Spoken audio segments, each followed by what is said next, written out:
ದೇವಾಲಯದಲ್ಲಿ ಗಂಟೆ ಬಾರಿಸೋದ್ಯಾಕೆ? ಮುಟ್ಟಾದ ಹೆಣ್ಣು ಮಕ್ಕಳನ್ನ ದೂರ ಇಡೋ ಸಂಪ್ರದಾಯ ನಮ್ಮಲ್ಲಿ ಯಾಕಿತ್ತು? ಮನೆ ಬಾಗಿಲಲ್ಲಿ ನಿಂಬೆ ಹಾಗೂ ಮೆಣಸಿನಕಾಯಿ ಕಟ್ಟುವುದರ ಹಿಂದಿನ ಸೈನ್ಸ್ ಏನು? ಹಾಯ್ ಎಲ್ಲರಿಗೂ ನಮಸ್ಕಾರ. ನಮ್ಮ ಚಾನಲ್ಗೆ ನಿಮಗೆ ಸ್ವಾಗತ. ನಾನು ಕಿಶೋರ ಮೈಸೂರು.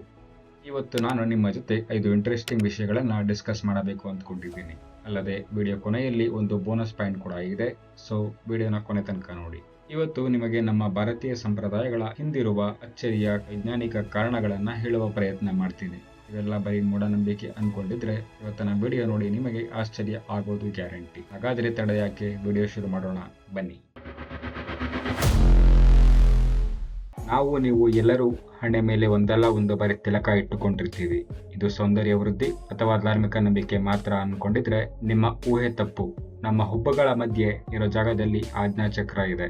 ಇದು ನಮ್ಮ ದೇಹದ ಶಕ್ತಿ ಕೇಂದ್ರವಾಗಿದೆ. ವೈಜ್ಞಾನಿಕವಾಗಿ ಹೇಳೋದಾದ್ರೆ ನಮ್ಮ ದೇಹದ ಪ್ರಮುಖ ನರಗಳೆಲ್ಲ ಒಂದಾಗುವ ಜಾಗವಿದು. ಇಲ್ಲಿ ತಿಲಕದಿಂದ ಸ್ವಲ್ಪ ಒತ್ತಡ ಕೊಟ್ಟಾಗ ಅದು ನಮ್ಮ ಏಕಾಗ್ರತೆಯನ್ನು ಹೆಚ್ಚಿಸುತ್ತದೆ. ಅಷ್ಟೇ ಅಲ್ಲ, ರಕ್ತ ಸಂಚಲನವನ್ನು ಸುಧಾರಿಸುತ್ತದೆ. ಶ್ರೀಗಂಧದ ತಿಲಕ ಹಣೆಯನ್ನು ತಂಪಾಗಿ ಇಡುತ್ತದೆ. ಇದರಿಂದ ಮಾನಸಿಕ ಒತ್ತಡ ಕಡಿಮೆಯಾಗುತ್ತದೆ. ಮೆಡಿಕಲ್ ಸೈನ್ಸ್ ಏನಿಡುತ್ತೆ ಅಂದ್ರೆ, ಹುಬ್ಬುಗಳ ಮಧ್ಯೆ ಇರೋ ಪೀನಿಯಲ್ ಗ್ರಂಥಿ ಮೇಲೆ ತಿಲಕದ ಒತ್ತಡ ಬಿದ್ದಾಗ ಅದು ಮೆಲಟೋನಿನ್ ಅನ್ನೋ ಹಾರ್ಮೋನ್ ಸ್ರವಿಸೋಕೆ ಸಹಾಯ ಮಾಡುತ್ತೆ. ಇದು ನಿದ್ರೆ ಚೆನ್ನಾಗಿ ಬರೋಕೆ, ಮಾನಸಿಕ ನೆಮ್ಮದಿಗೆ ತುಂಬಾನೇ ಮುಖ್ಯ. ಮನೆಯ ಹಿರಿಯರು ರಾತ್ರಿ ಹೊತ್ತು ಉಗುರು ಕಟ್ ಮಾಡಬಾರದು ಅಂತ ಹೇಳ್ತಿದ್ರು. ಈಗಿನ ಕಾಲದಲ್ಲಿ ಇದು ಮೂಢನಂಬಿಕೆ ಅನ್ನಿಸಬಹುದು. ಆಗ ಎಲೆಕ್ಟ್ರಿಸಿಟಿ ಇರಲಿಲ್ಲ. ಕತ್ತಲೆಯಲ್ಲಿ ದೀಪದ ಮಂದ ಬೆಳಕಿನಲ್ಲಿ ಚೂಪಾದ ಕತ್ತರಿ ಅಥವಾ ಬ್ಲೇಡಿಂದ ಉಗುರು ಕತ್ತರಿಸುವಾಗ ಬೆರಳಿಗೆ ಗಾಯ ಆಗ್ಬೋದು ಅಂತ ಹೆದರುತ್ತಿದ್ರು. ಜೊತೆಗೆ ಕಟ್ ಮಾಡಿದ ಉಗುರುಗಳು ಅಡುಗೆ ಪದಾರ್ಥಕ್ಕೆ ಬೀಳುತ್ತೋ ಅಥವಾ ಮನೆಯಲ್ಲಿ ಎಲ್ಲಾದ್ರೂ ಬಿದ್ದು ಸೋಂಕು ಹರಡುತ್ತೋ ಅನ್ನೋ ಕಾರಣಕ್ಕೆ ಹಗಲು ಬೆಳಕಲ್ಲಿ ಈ ಕೆಲಸ ಮಾಡೋಕೆ ಹೇಳ್ತಿದ್ರು. ಮನೆ ಬಾಗಿಲು, ಅಂಗಡಿ ಮುಂದೆ ಹಾಗೂ ಗಾಡಿಗಳಲ್ಲಿ ಕೆಟ್ಟ ಕಣ್ಣು ಬೀಳಬಾರದು ಅಂತ ನಿಂಬೆಹಣ್ಣು ಮತ್ತು ಮೆಣಸಿನಕಾಯಿ ಕಟ್ಟಿರ್ತಾರೆ. ಇದೊಂದು ಮೂಢನಂಬಿಕೆನಾ? ಇಲ್ಲ. ನಿಂಬೆಹಣ್ಣಿನಲ್ಲಿರೋ ಸಿಟ್ರಿಕ್ ಆಸಿಡ್ ಮತ್ತೆ ಮೆಣಸಿನಕಾಯಿಯಲ್ಲಿರೋ ಕ್ಯಾಪ್ಸಸಿನ್ ಅನ್ನೋ ಅಂಶಗಳು ನೈಸರ್ಗಿಕ ಕೀಟನಾಶಕಗಳಂತೆ ಕೆಲಸ ಮಾಡುತ್ತವೆ. ಇದರಿಂದ ಹೊರಬರೋ ವಾಸನೆ, ಸೊಳ್ಳೆ, ನೊಣ, ಚಿಕ್ಕಪುಟ್ಟ ಕ್ರಿಮಿಗಳು ಮನೆಯೊಳಗೆ ಬರದಂತೆ ತಡೆಯುತ್ತವೆ. ಗಾಳಿಯನ್ನು ಶುದ್ಧೀಕರಿಸುವ ಒಂದು ಸುಲಭ ಉಪಾಯ ಇದು. ಆದ ಸಮಯದಲ್ಲಿ ಹೆಣ್ಣು ಮಕ್ಕಳನ್ನು ದೂರ ಇಡೋ ಸಂಪ್ರದಾಯ ನಮ್ಮಲ್ಲಿತ್ತು. ಇದು ಕೇಳೋಕೆ ಸ್ವಲ್ಪ ಕಸಿಬಿಸಿ ಅನ್ನಿಸಿದ್ರೂ ಇದರ ಮೂಲ ಉದ್ದೇಶ ಕಾಳಜಿಯಾಗಿತ್ತು. ಮುಟ್ಟಿನ ಸಮಯದಲ್ಲಿ ಹೆಣ್ಣು ಮಕ್ಕಳ ದೇಹದಲ್ಲಿ ಹಾರ್ಮೋನ್ ಬದಲಾವಣೆಗಳಿಂದ ತುಂಬಾ ಸುಸ್ತು, ಹೊಟ್ಟೆ ನೋವು, ರಕ್ತಸ್ರಾವ ಆಗುತ್ತದೆ. ಈ ಸಮಯದಲ್ಲಿ ಅವರಿಗೆ ಯಾವುದೇ ಮನೆ ಕೆಲಸದ ಒತ್ತಡ ಇಲ್ಲದೆ ಸಂಪೂರ್ಣ ವಿಶ್ರಾಂತಿ ಸಿಗಲಿ ಅನ್ನೋ ಉದ್ದೇಶದಿಂದ ಅವರನ್ನು ಪ್ರತ್ಯೇಕವಾಗಿ ಇಡೋ ಪದ್ಧತಿ ಬಂತು. ಇದು ಮೂಢನಂಬಿಕೆಗಿಂತ ಹೆಚ್ಚಾಗಿ ಆರೋಗ್ಯದ ದೃಷ್ಟಿಯಿಂದ ಮಾಡಲ್ಪಟ್ಟ ಒಂದು ನಿಯಮವಾಗಿತ್ತು. ಅವರಿಗೆ ಆರಾಮ ಸಿಗಲಿ ಅನ್ನೋದು ಇದರ ಹಿಂದಿನ ಕಾಳಜಿಯಾಗಿದೆ.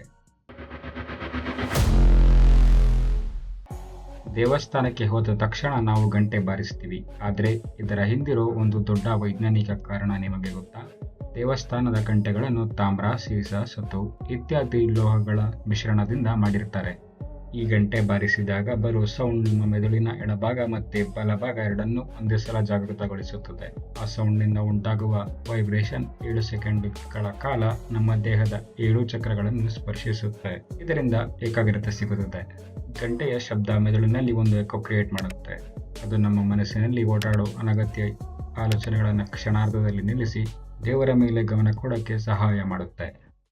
ಆಗಲೇ ನಾನು ಬೋನಸ್ ಪಾಯಿಂಟ್ ಕೊಡ್ತೀನಿ ಅಂತ ಹೇಳಿದ್ದೆ ಅಲ್ವಾ? ಅದು ಏನಂದ್ರೆ, ನೀರಿಗೆ ಕಾಯಿನ್ಗಳನ್ನು ಎಸೆಯುವುದು ಯಾಕೆ ಅಂತ. ನಾವು ದೇವಾಲಯದ ಬಳಿ ಇರುವ ಕಲ್ಯಾಣಿ, ಕೆರೆ ಅಥವಾ ನದಿಗಳನ್ನು ನೋಡಿದಾಗ ಕಾಯಿನ್ಗಳನ್ನು ಎಸೆಯುವ ಸಂಪ್ರದಾಯವನ್ನ ಇಂದಿಗೂ ಪಾಲಿಸುತ್ತೇವೆ. ಇಂದಿನ ಕಾಲದಲ್ಲಿ ಕಾಯಿನ್ಗಳನ್ನು ತಾಮ್ರದಿಂದ ಮಾಡ್ತಿದ್ರು.